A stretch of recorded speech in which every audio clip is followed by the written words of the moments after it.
Assalamualaikum warahmatullahi wabarakatuh. Selamat datang di UMKT Bekesa.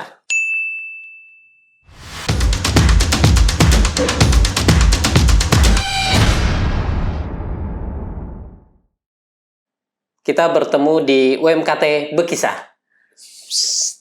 Biasanya kayak gitu, Pak. Gitu ya. Ya, gitu ya.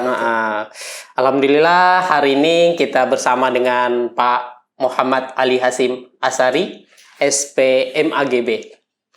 Beliau adalah lulusan alumni Stiper Muhammadiyah Tanah Grogot S1-nya, dan pasca sarjananya beliau di Udayana, Pak ya. Udayana. Alhamdulillah beliau ini termasuk dosen idola mahasiswa lah. Idola mahasiswa zaman now gitu. Nah, hari ini kita akan coba diskusi dengan beliau tentang pertanian khususnya. Kebetulan beliau juga mengambil mengampuh mata kuliah tentang pertanian, Mbak ya. Mata kuliah apa aja tuh, Pak? Tentang agribisnis, ada juga tentang statistik, kemudian manajemen agribisnis. Manajemen agribisnis.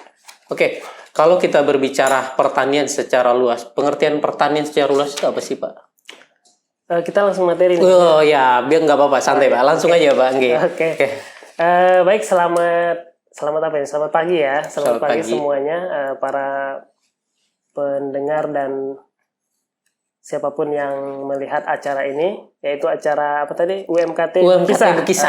UMKT Bekesa. Jadi kalau kita membahas tentang pertanian, sebetulnya memang cakupannya sangat-sangat luas ya. Kalau kita berbicara pertanian itu pertanian ada yang misalnya tanaman pangan, bisa juga kita berbicara dengan sebutan peternakan, kemudian perkebunan, perikanan. Jadi sangat luas sebetulnya. Yang penting pertanian itu membahas seputar makhluk hidup. Kemudian manusia mengelola makhluk hidup itu untuk dimanfaatkan sebagai upaya untuk mempertahankan hidup begitu, Pak.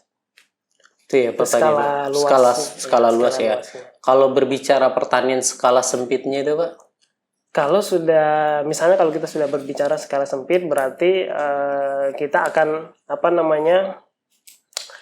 fokus pada suatu komoditi tertentu ya. Contohnya misalnya pertanian tanaman pangan misalnya, gitu ya. Tanaman pangan, kemudian bagaimana kita bisa memanfaatkan tanaman pangan ini supaya bisa dimanfaatkan oleh petani. Tidak hanya untuk dikonsumsi oleh dirinya sendiri, tetapi mampu dikelola untuk bisa dimanfaatkan dan memberikan manfaat bagi petani itu sendiri. Itu tidak hanya untuk dikonsumsi pribadi. Iya. Tadi juga berbicara tentang komoditi unggulan. Nah, kita tahu bahwa sebenarnya di Kabupaten Pasir ini ada satu komoditi unggulan yang memang bisa diangkat ya, seperti sawit, karena luasan sawit lumayan besar. Nah, kira-kira apa nih peluang yang memang bisa diangkat khususnya di Fakultas Pertanian dan Bisnis Digital yang ada di UMKT? Ya, kebetulan kita ada di salah satu Fakultas Pertanian ya, Pak ya. Jadi kalau untuk berbicara Kabupaten Pasir, memang salah satu kabupaten yang memiliki potensi sektor pertanian yang cukup luas sebetulnya, Pak. Bisa juga kita lihat dari sisi tidak hanya dari sisi perkebunan, tanaman pangan juga. Saya kira Kabupaten Pasir juga memiliki potensi sebetulnya, kemudian peternakan dan juga perikanan. Tapi kalau kita ingin berbicara tentang sektor perkebunan, yang memang kita tahu Kabupaten Pasir, kalau kita melihat struktur ekonomi, struktur PDRB Kabupaten Pasir, memang pertanian ini merupakan salah satu sumber ekonomi Kabupaten Pasir. Ada kurang lebih sekitar 12, sekian persen kontribusi daripada sektor pertanian. Dan kalau kita breakdown gitu atau kita ekstrak dari 12% ini, 8%-nya adalah sektor perkebunan termasuk kelapa sawit. Gitu. Jadi kita melihat juga kelapa sawit ini yang paling dari sisi industrinya, kemudian sektor hilirnya, kemudahan di dalam memasarkan komoditi kelapa sawit ini juga cukup mudah, sehingga bisa kita bilang cukup potensi lah untuk dikembangkan oleh masyarakat Kabupaten Pasir.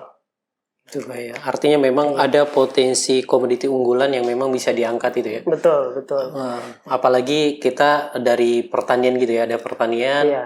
Kira-kira apa nih yang memang bisa kita kembangkan lagi gitu?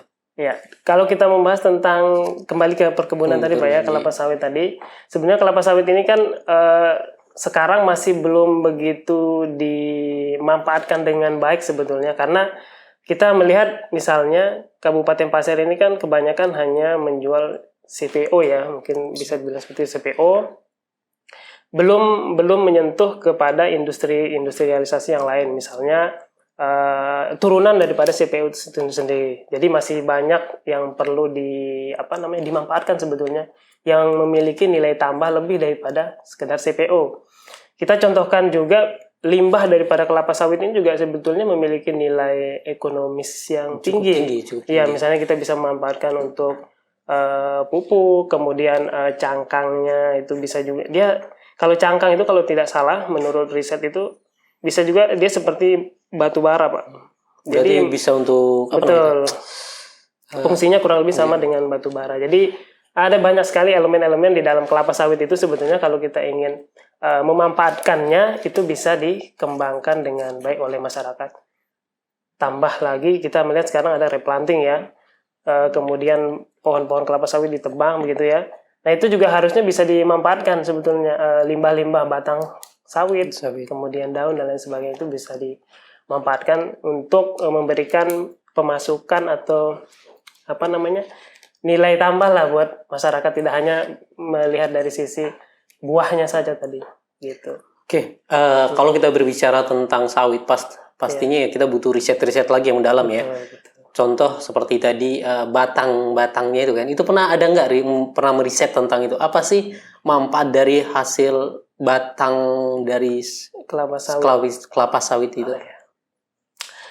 Kalau kita lihat di beberapa riset jurnal ya, memang batang kelapa sawit ini dia memiliki pati ya, sama seperti tanaman-tanaman palem yang berarti hampir sama seperti sagu gitu ya. Betul. Punya pati yang bisa jadi sama kayak tanaman-tanaman seperti pohon aren, kemudian pohon pohon palem-palem yang lain. Itu memang memiliki kandungan pati di dalam batang, karena memang jenis batang tanaman ini kan berkambium ya, jadi dia memiliki kandungan pati dan di dalamnya itu ada banyak sekali kandungan-kandungan yang bisa dimanfaatkan. Misalnya ada proteinnya, ada karbohidratnya, kemudian ada seratnya, dan lain-lain sebagainya. Dan itu bisa dimanfaatkan untuk dikonsumsi oleh manusia, gitu ya.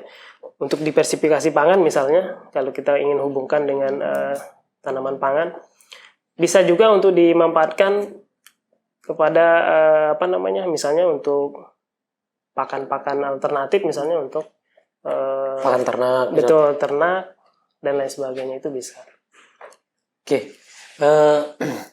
kembali lagi tadi ya, kebetulan kan ada berapa mata kuliah yang diampu ya. Tadi ada pengantar pertanian ya, kalau tidak salah. Ada pengantar pertanian. Nah, kalau berbicara pertanian, kira-kira permasalahan yang memang mendasar yang sekarang dihadapi dalam arti luas ya Pak ya, dalam arti luas, kira-kira apa nih? Selain memang kalau tidak salah permasalahan dasar itu kalau tidak salah seperti tenaga kerja kan itu, anak muda sekarang itu, anak-anak milenial itu sudah alergi dengan pertanian. Sudah dengar pertanian aja mereka sudah sudah agak gatal mendengarnya. Kayaknya negatif lah. Gitu. Kotor dan sebagainya. Padahal kalau kita tahu kan pertanian ya sebenarnya bisa lebih modernisasi kan.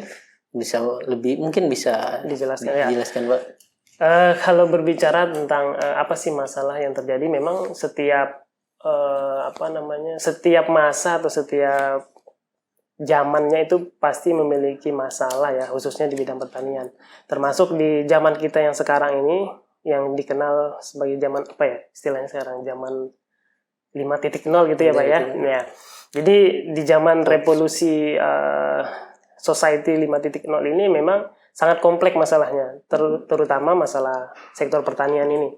Jadi ada banyak sekali masalah, tidak hanya tadi berbicara tentang SDM-nya tadi ya. Kita juga melihat sekarang minat anak-anak muda ini memang terhadap sektor pertanian ini menurun. Ada kecenderungan, bukan kecenderungan lagi Pak.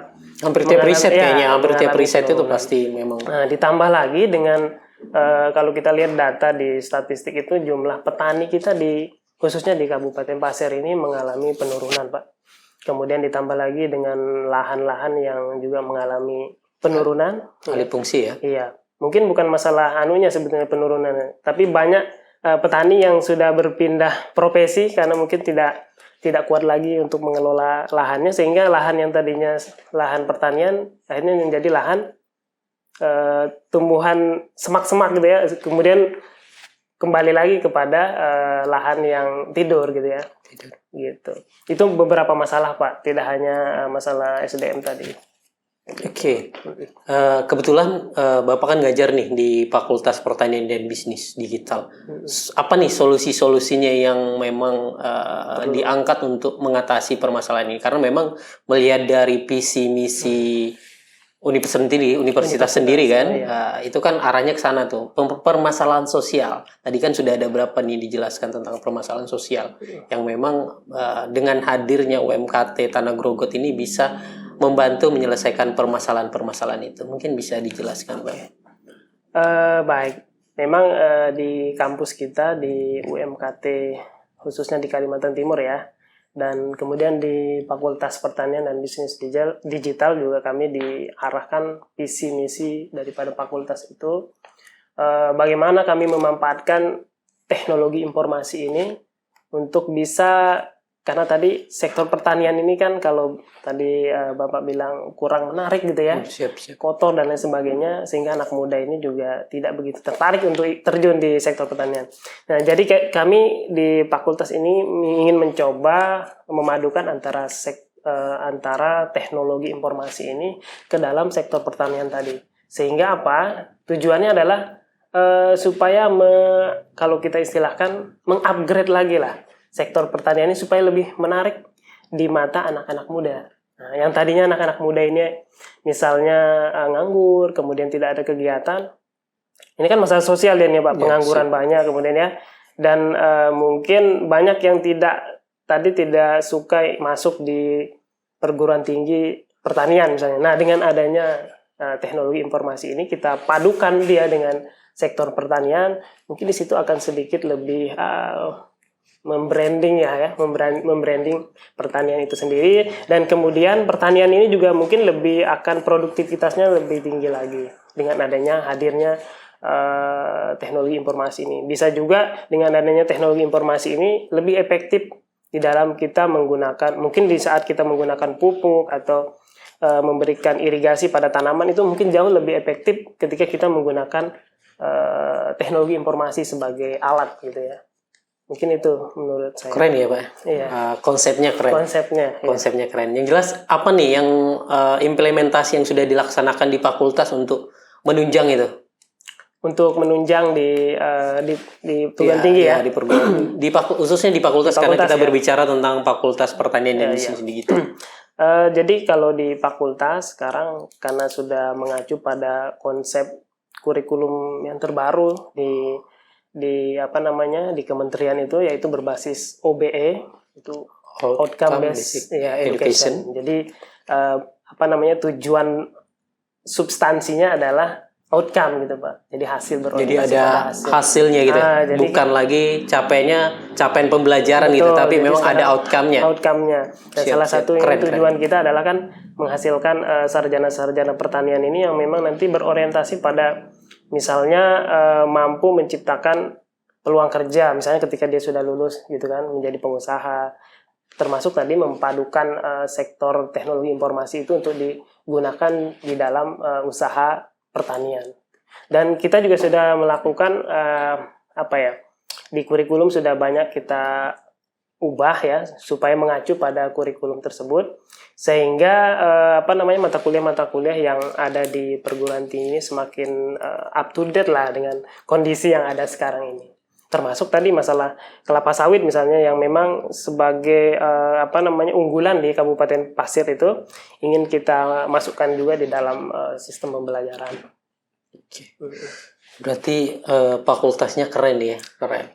Amin ya. Mudah-mudahan. Oke, kira-kira selain itu yang menunjang pembelajaran mungkin kayak ruangan perkuliahannya bagaimana, terus bagaimana, karena tadi juga berbicara tentang sistem informatika ya, informatika pendidikan, itu sudah menunjang nggak? Apa-apa aja nih aplikasi yang sudah diterapkan di pembelajaran gitu? Terima kasih Pak. Jadi kalau berbicara tentang sistem informasi, memang saya kira seluruh kampus itu, kampus-kampus yang memang sudah berorientasi pada sistem informasi, pasti sudah menggunakan sistem masing-masing. Ya, ada yang macam-macam istilahnya Pak ya di dalam sistem itu, sehingga semua aktivitas kampus itu terintegrasi terintegrasi menggunakan sistem informasi, termasuk di saat pembelajaran itu. Ya, sekarang kan belajar dengan sistem informasi itu sah-sah saja sekarang di perguruan tinggi Pak. Kalau dulu mungkin masih belum familiar dengan masyarakat, sekarang kita bisa belajar juga sistem jarak jauh. Kemudian bisa juga belajar hanya dengan melihat menonton dosen gitu ya, yang menjelaskan di, kalau kita sebut open learning. Open learning. Ya. Oh, jadi sekarang sudah ada tuh Pak ya, open learning. Jadi ke depan juga kita ingin mengembangkan ya tadi ya, masalah pertanian tadi, misalnya bagaimana tidak hanya di bidang pendidikan saja, di bidang yang lain juga kita akan kembangkan terus sistem informasi ini, termasuk di saat misalnya praktikum di lapangan, misalnya seperti apakah penggunaan sistem IT dan lain sebagainya, pendetek. Kan kita lihat ada beberapa pendekatan sekarang ya untuk sektor pertanian ini yang memang butuh teknologi informasi supaya semakin memudahkan lah petani kita untuk mengelola sektor pertanian itu sendiri. Oke. Sering kami lihat di tagline UMKT itu kan ada tagline-nya paperless. Itu memang sudah mulai diterapkan nggak itu untuk di fakultas sendiri? Iya. Jadi ya di universitas itu ada tagline-nya ya, dari paperless dulu gitu sudah ya. Memang mengusung sebuah tema besar ya, karena ini niatannya adalah untuk menghemat penggunaan kertas gitu. Jadi dan juga mungkin sesuai dengan visi misi mereka kan. Betul. Artinya permasalahan sosial itu kan termasuk tuh sampah dan sebagainya. Betul. Jadi dengan menggunakan tagline paperless, ya tadi menggunakan basicnya adalah teknologi informasi. Misalnya ujian sekarang menggunakan ZIA. Kita sebut di sistem itu ZIA karena hanya menggunakan sistem, bisa lewat HP, bisa lewat PC, laptop ya, kita bisa ujian lewat sana gitu. Oke, luar biasa Pak ya. Inovasinya mudah-mudahan kedepannya lebih sukses lagi untuk kedepannya, terutama untuk Fakultas Pertanian dan Bisnis Digital. Sukses Pak Ali. Terima kasih. Terima kasih.